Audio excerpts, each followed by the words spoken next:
एक ऐसी कौम जिनके लिए भूख सिर्फ एक लफ्ज था, जिनके शहर में तंगी का कोई तस्वुर ही नहीं था, जहां सोना मिट्टी की तरह था और पानी रहमत की तरह बहता था। फिर सोचिए, सिर्फ एक छोटा सा चूहा और मारीब का अजीम बंद अपनी लिखी हुई तकदीर से जा मिला। ना फौज का हमला, ना जलजिला, ना आसमानी बिजली, बस अल्लाह का एक हुक्म और एक रात, और दुनिया की सबसे अमीर सल्तनत जमीन के नीचे दफन। यह वो वाकया है जिसका जिक्र अल्लाह ने खुद कुरान में किया।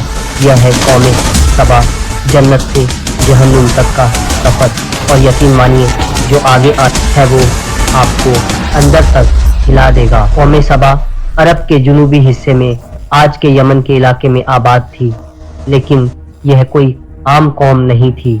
यह दुनिया की सबसे ज्यादा खुशहाल कौम थी। इनकी जमीन ज़रख्स थी, हवा नरम थी और बारिश बिल्कुल मीज़ान के साथ होती थी। मगर इनकी असल ताकत इनका सबसे बड़ा राज मरीब का अजीम बंद। यह डैम इतना अजीम था कि इसके जरिए दोनों जानिब फैले हुए बागों को पानी मिलता था। फल इतने ज्यादा कि मुसाफिर जब वहां से गुजरता तो भूख का एहसास ही नहीं होता। कुरान इस मंजर को खुद बयान करता है। सभा के लिए उनके रहने की जगह पर एक निशानी थी, दाएं और बाएं 2 बार। और फिर अल्लाह फरमाता है, अपने रब का रिज़्क खाओ और उसका शुक्र अदा करो। यह सिर्फ दौलत नहीं थी, यह अल्लाह की रहमत का निजाम था। इस महीने मछलियों का शिकार बहुत अच्छा हुआ है। हमारी तजारत हर महीने बेहतर हो रही है। शहर साफ, निजाम मुनज़्ज़म, लोग अमन में। कुरान ने इस शहर को कहा पाक शहर और बख्शने वाला रब। यह थी जमीन पर जन्नत। इसी कौम की सबसे मशहूर हुक्मरान रानी बिल्किस। तफसीर इब्ने कसीर के मुताबिक बिल्किस एक समझदार, बाहिकमत और ताकतवर रानी थी। उसका तख्त अजीम था, उसका निजाम मजबूत और उसकी सल्तनत दूर दूर तक मशहूर। यहाँ तक कि उसका जिक्र अल्लाह के नबी हजरत सुलेमान अलैहिस्सलाम तक जा पहुंचा। हजरत सुलेमान अलैहिस्सलाम वो नबी जिन्हें अल्लाह ने ऐसी ताकत दी जो किसी और को नहीं मिली। जिन्नात उनके हुक्म में, परिंदे उनकी जुबान समझते और हवा उनके लिए चलती। उन्होंने बिल्किस को खत भेजा। कुरान इस खत के अल्फाज बयान करता है। यह खत सुलेमान की तरफ से है और यह अल्लाह के नाम से शुरू होता है और दावत दी अल्लाह के आगे सजदे में झुक जाओ।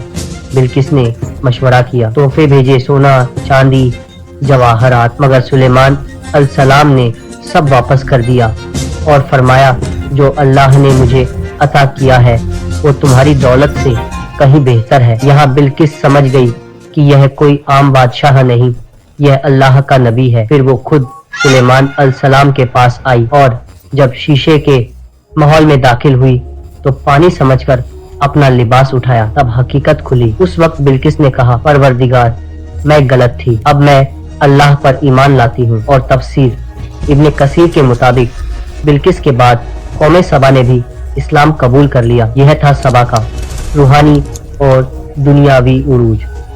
मगर वक्त हमेशा एक जैसा नहीं रहता। बिल्किस का दौर खत्म हुआ, नस्लें बदली, हुक्मरान बदले और वक्त के साथ शुक्र की जगह गुरूर ने ले ली। ये बाग हमने बनाए, ये बंद हमने खुद खड़ा किया, ये दौलत हमारी अकल का नतीजा है। अल्लाह का जिक्र कम होता गया और अपनी ताकत का नशा बढ़ता गया। अल्लाह ने उन्हें तबीह दी, नबी भेजे, मगर उन्होंने मजाक उड़ाया। नबियों ने उनसे कहा, यह बाग तुम्हारी अकल का कमाल नहीं, यह रब की रहमत है। अगर तुमने शुक्र छोड़ दिया तो यह रहमत तुम पर बोझ बन जाएगी। लेकिन कौमे सबा हंस देती, वो जवाब देते, तुम हमें डरा रहे हो। देखो हमारा मार बंद पहाड़ों की तरह मजबूत, क्या तुम्हारा रब उसे भी गिरा सकता है?